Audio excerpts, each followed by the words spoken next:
Yes. Assalamualaikum warahmatullahi wabarakatuh. Oke, eee, saya akan ingin cerita tentang laron.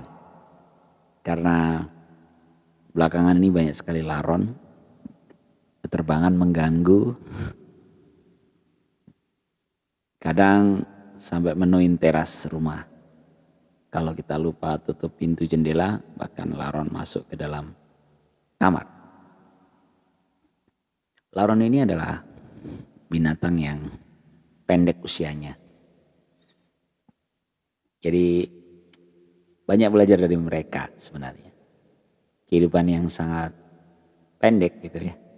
Dia lahir, keluar dari sarangnya, terbang mencari sumber cahaya, dia terbang ke lampu, dia terbang ke arah matahari dan biasanya terus jatuh karena panas. Cahaya yang dia dekati, sayap-sayapnya lepas, jatuh ke bawah, di bawah.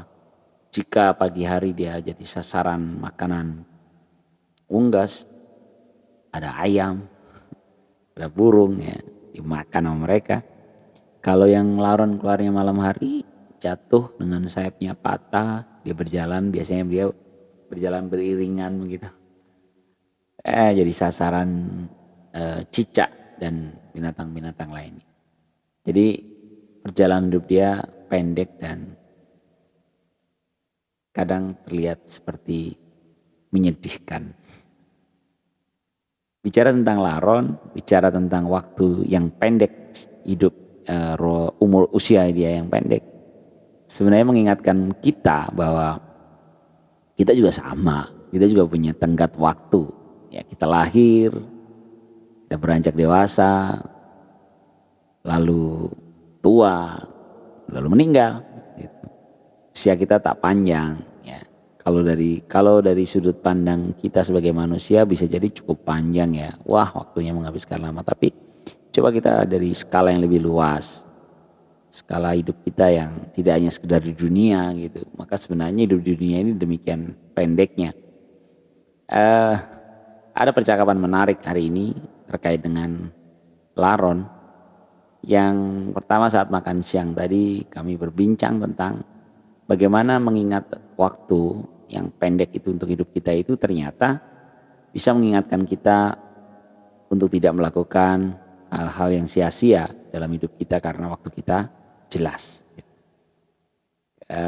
Tidak sia-sia ini tentu bukan perbuatan yang perbuatan yang enggak sia-sia ya, misalnya melakukan yang nggak ada artinya gitu. Atau kadang juga kita terjebak pada perasaan cinta yang sia-sia gitu. Ada yang bilang bahwa cinta yang tidak sampai di pernikahan itu sebenarnya sia-sia gitu karena cinta tentu ya harusnya dimiliki dan sampai dengan pernikahan, sampai membangun sebuah keluarga, dan keluarga itu adalah pilar dari peradaban gitu.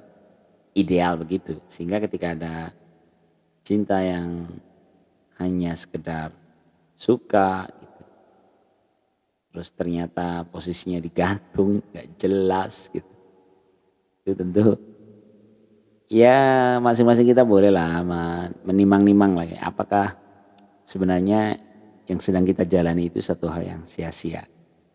Sederhana saja sebenarnya Pak. Kalau kita jelasin begitu kan kadang dikomplain ya, lu sih Mas nggak ngerasain, yang ngerasain sakit tahu gitu. Tapi kan namanya rasa itu kan endapan dari pikiran. Nah kalau pikiran besar kita itu kita ulang-ulang dalam kepala kita bahwa hidup kita itu ada tenggat waktunya, ada mula, ada akhirnya gitu. Kira-kira dengan berlama-lama dalam perasaan seperti itu, pantas nggak sih gitu?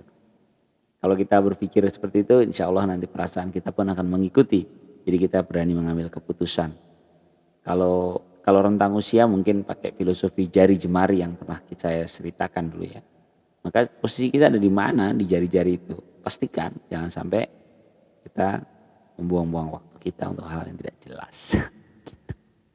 Lalu pembicaraan di selepas maghrib tadi, kami ngobrol lagi sama beberapa teman tentang Kalau dia dari sudut pandang yang berbeda, bagaimana laron itu adalah binatang yang mencari cahaya dan dia rela mati setelah mendekati cahaya yang panas itu sehingga patah sayapnya gitu.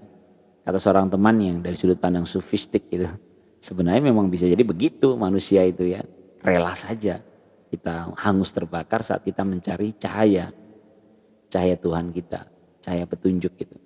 Sehingga jalan hidup ini adalah perjalanan panjang pencarian, suluk gitu, salik ya, seorang mencari yang dengan mencari itu bisa jadi dia harus terbakar gitu. Terbakar lebur dalam zat Allah. Itu sih dalam banget ya. Bisa jadi begitu. Ya mungkin itu ya ngobrol ngalor ngidul kita tentang laron. Laron. Salam literasi. Assalamualaikum warahmatullahi wabarakatuh.